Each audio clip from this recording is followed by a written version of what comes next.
Magandang hapon po sa inyong lahat. Ito po si Dr. Jeff Ho. Nandito po tayo sa clinic at ipatuloy po natin yung ating live consultation. Papayag ka, isama kita dito. Ayun. Sige, isama ko na lang siya. Hindi na lang. Talagang isama ko siya.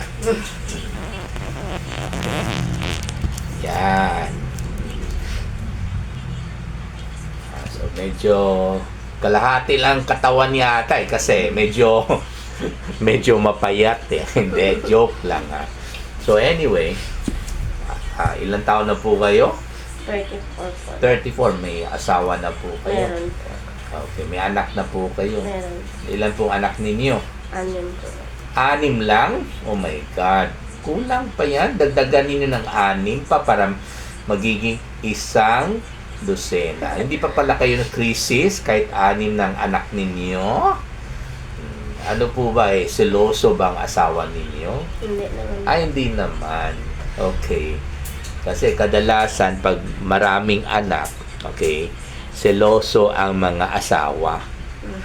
Kasi gusto nila palaging buntis yung asawa nila tuwing umaalis sila sa bahay para walang magtingin sa kanilang asawa.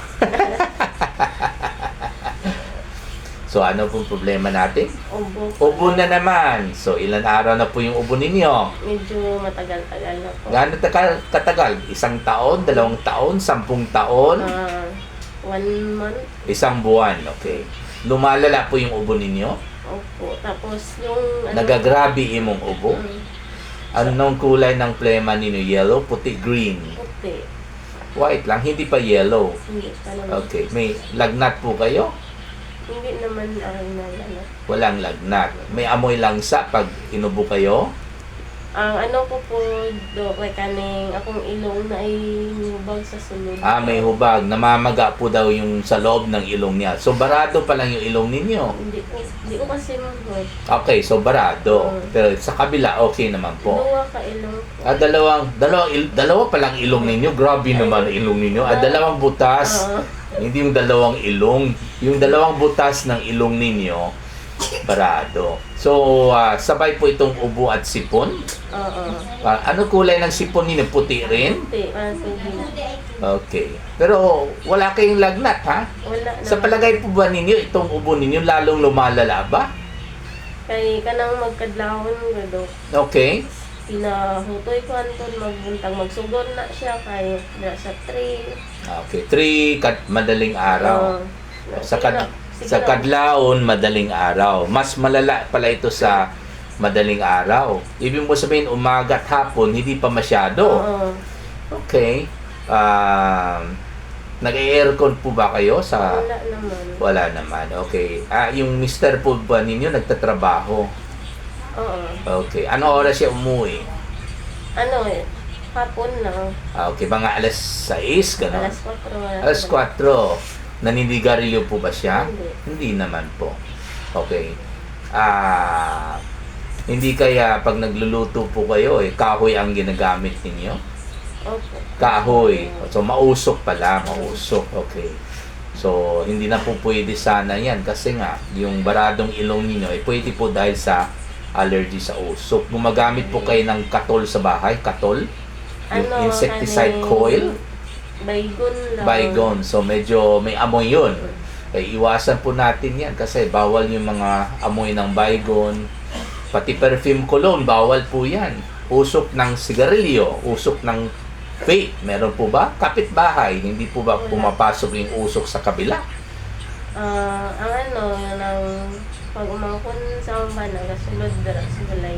At naninigarilyo. Ay naku, hindi po pwede yan. Madalas po siya pumapasok. Pag ano, pag magbiyahe siya. Magbiyahe. So, gaano kadalas siya pumapasok sa loob ng bahay ninyo?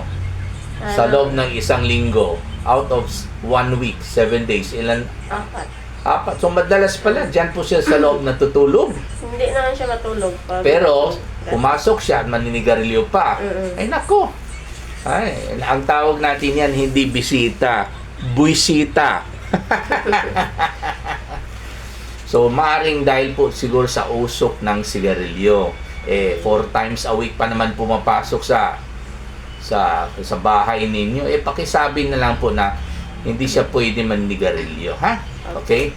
So, wala pang lagnat, ha? Yung ubo ba po ninyo dahil po Makati ang lalamunan ninyo? Oo, sir. Makati, okay. So, kung ikumpara po natin yung ubo ninyo ngayon at saka yung ubo ninyo yung unang ilan araw po, lumalala po ba yung ubo ninyo ngayon? O pareho? O parang gumagaling na po kayo? Medyo ang karondo. Mas malala? Oo. May marinig po kayo na parang tunog na parang pusa, yung Oo, hindi sa karondo. ganon? Oo. Meron pala. May asthma na po kayo dati? Wala naman. Wala namang hikay-hika? Wala? Oo. Okay. Kailan po niyo narinig na parang may pusa sa loob ng ganon? Sa unang araw pala ng ubo ninyo, meron na? O itong bandang huli lang? Karon lang bago. Okay. So, tapos na po siya. Okay, so ako na naman. So, sa kwento lang po niya, okay, 1 buwan na po yung ubo niya. Okay, pero walang lagnat, no? Surprisingly. So, most likely, okay, kung meron infection man, hindi pa siguro lumalala, no?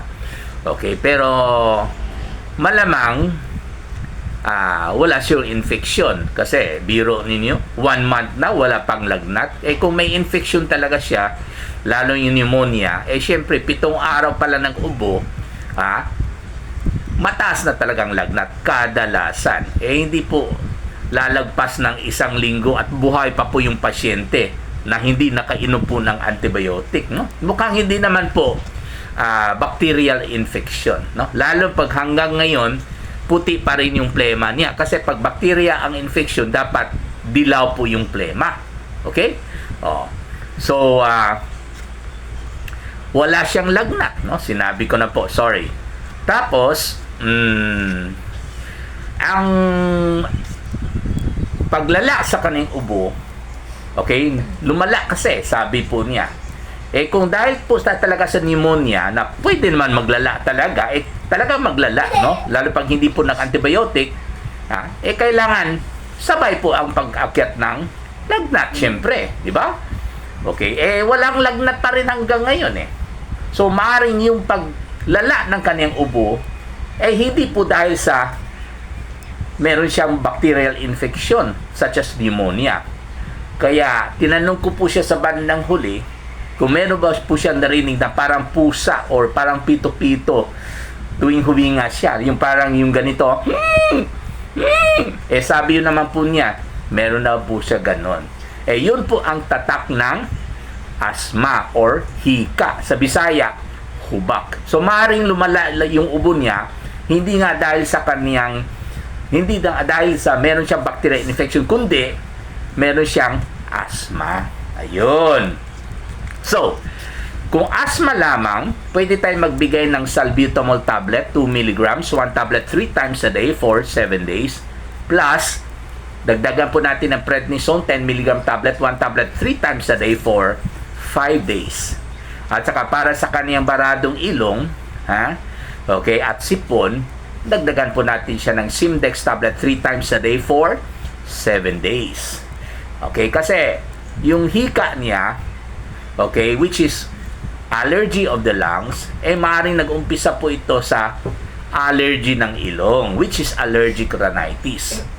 Pag magkaroon ng sipon dahil sa allergy ng ilong, pwede ito susundan ng allergy ng baga, which is hika or hubak. Bakit? Kasi pag may allergy sa ilong, syempre ma-release po yung histamine dyan mismo sa ilong.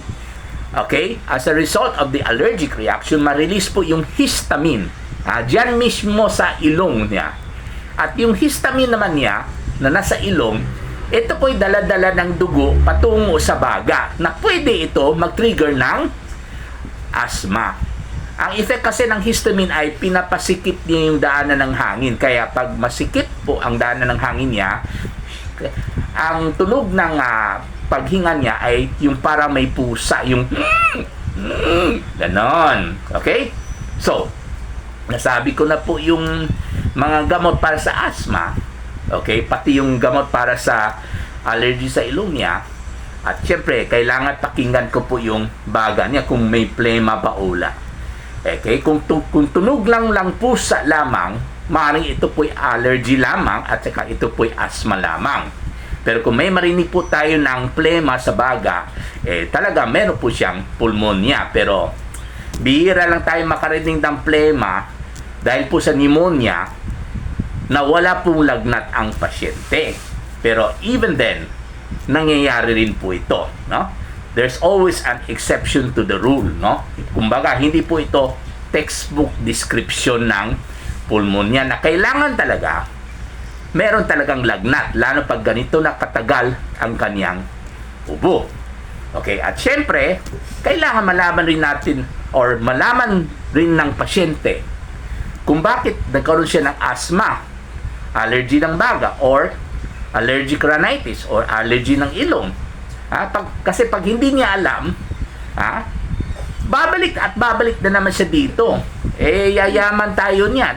Yun ang ayaw natin mangyari. So, kailangan, hindi lang gamutin natin yung sakit ng pasyente, kundi kailangan malaman ng pasyente kung anong dapat iwasan upang hindi na babalik yung allergy sa ilong niya at saka yung allergy sa baga niya. Lalo ngayon panahon, crisis po masyado. Kaya tinanong ko po siya, kung meron po bang usok sa bahay. Ay meron nga, yung pamangkin niya. So, kailangan talaga, misis, na pagsabayhan po ninyo yung pamangkin na pwede siyang pumasok sa bahay bilang isang bisita pero hindi pwede bilang isang buwisita. Ibig sabihin, walang sigarilyo.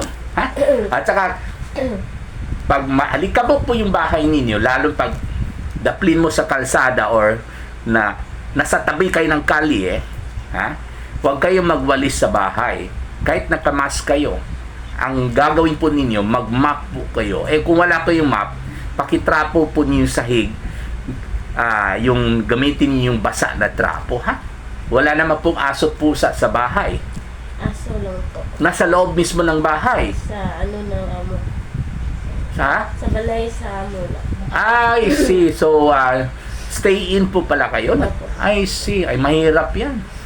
Hindi kayo pwede di ba? So, anyway, kung pwede, umiwas ka sa aso nila, Okay?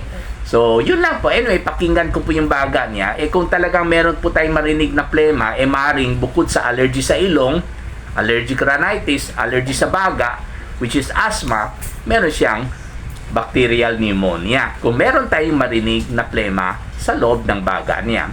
Pag meron talaga, pwede siya mag-inom ng ciprofloxacin, 500 mg tablet, 1 tablet 3 times a day for 7 days. Maraming salamat po.